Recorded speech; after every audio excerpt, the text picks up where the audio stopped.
Nós olhamos aí Gálatas 2:9, diz assim: e conhecendo Tiago, Cefas, que é Pedro, e João, que eram considerados como as colunas, a graça que me havia sido dada, deram-nos as destras em comunhão comigo e com Barnabé, para que nós fôssemos aos gentios e eles à circuncisão. Então veja bem que Paulo está se referindo então a Pedro, João e Tiago como colunas da igreja, como o início, como aqueles em cima dos quais a igreja foi iniciada.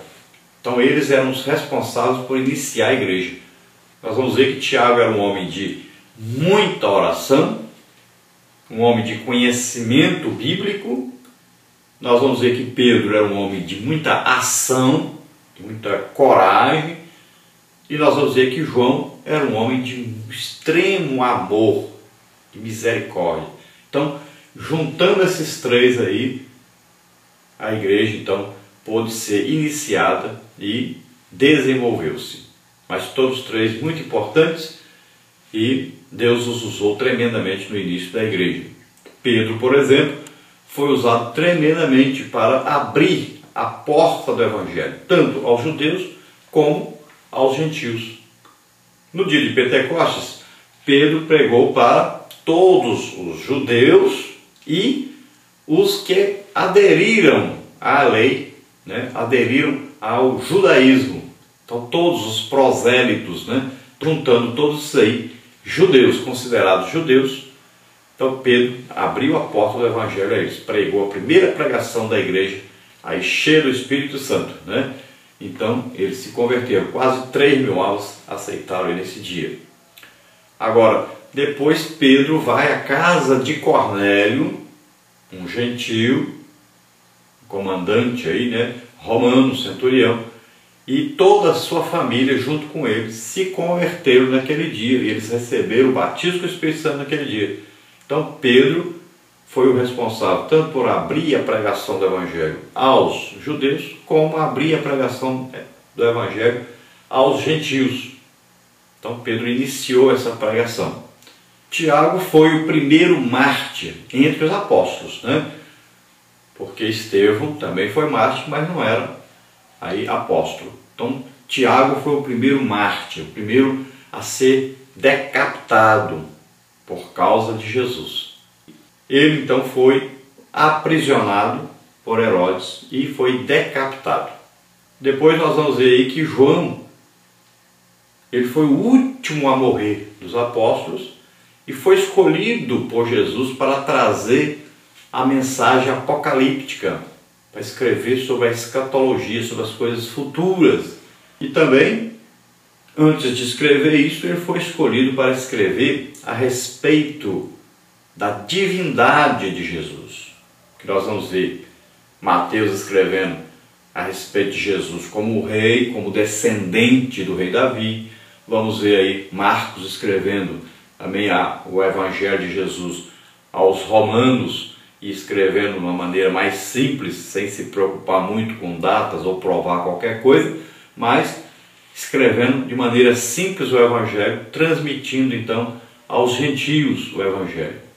E vamos ver aí também o Lucas escrevendo a história de Jesus, a que fala mais pormenores sobre a vida de Jesus, sobre a infância de Jesus, sobre o nascimento de Jesus, mostrando aí então Jesus como homem, escrevendo aos gregos que desejavam tanto conhecer a sabedoria.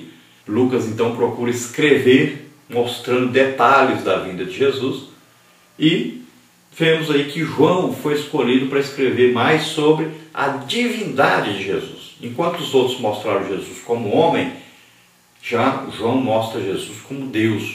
Na sua intimidade que ele tinha com Jesus, ele captou mais, Deus deu mais conhecimento espiritual a respeito de Jesus para João, e ele pôde escrever das coisas mais íntimas e pôde mostrar Jesus como Deus. Então veja só que esses três foram muito importantes então no início do Evangelho. Uma coisa interessante aí é que Jesus pede aos discípulos que não revelem esse fato da transfiguração antes dele morrer e ressuscitar. Então por que isso? Porque os judeus estavam esperando a vinda de Elias. Se eles dissessem, andassem dizendo para todo lado, olha aí, o Elias, nós vimos o Elias, vimos Jesus, vimos Elias e Moisés. O que aconteceria com os discípulos? Eles não poderiam provar que viram Elias. E os judeus os apedrejariam. Então Jesus diz para eles, não digam para ninguém, até que aconteça então a minha morte e a minha ressurreição. Veja só que os discípulos achavam, agora Jesus apareceu glorificado, está aí, apareceu Moisés, apareceu Elias, mostrando que realmente Jesus é o Messias, a aparição do Elias é importante para provar que Jesus é o Messias. Então agora vai começar aqui o reino de Jesus na terra.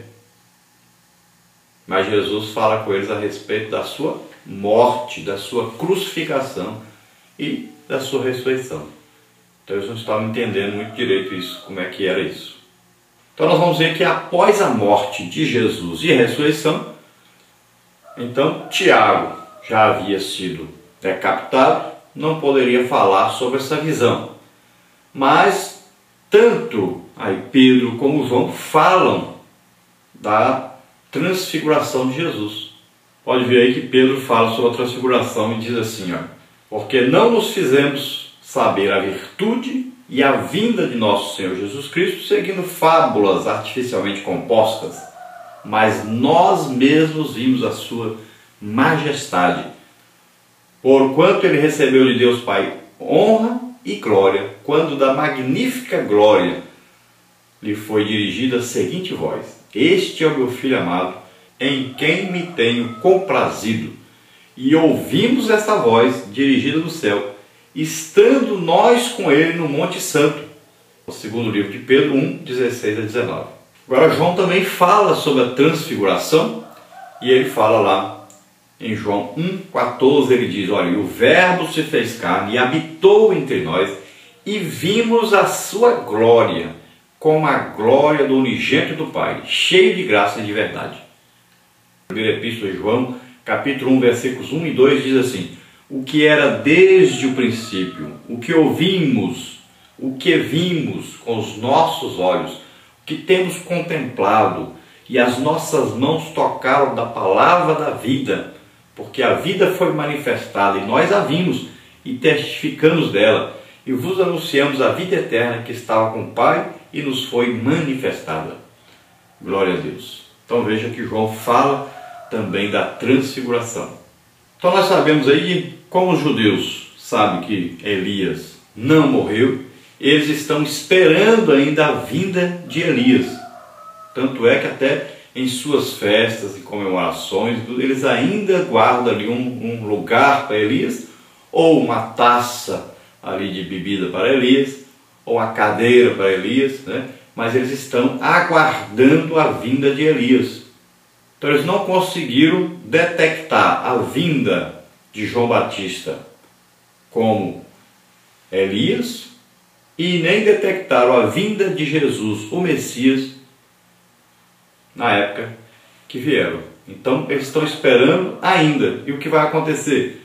Vai acontecer na grande tribulação a vinda do Elias, tão esperado por eles, e quando eles clamarem pelo Messias, então o Messias virá.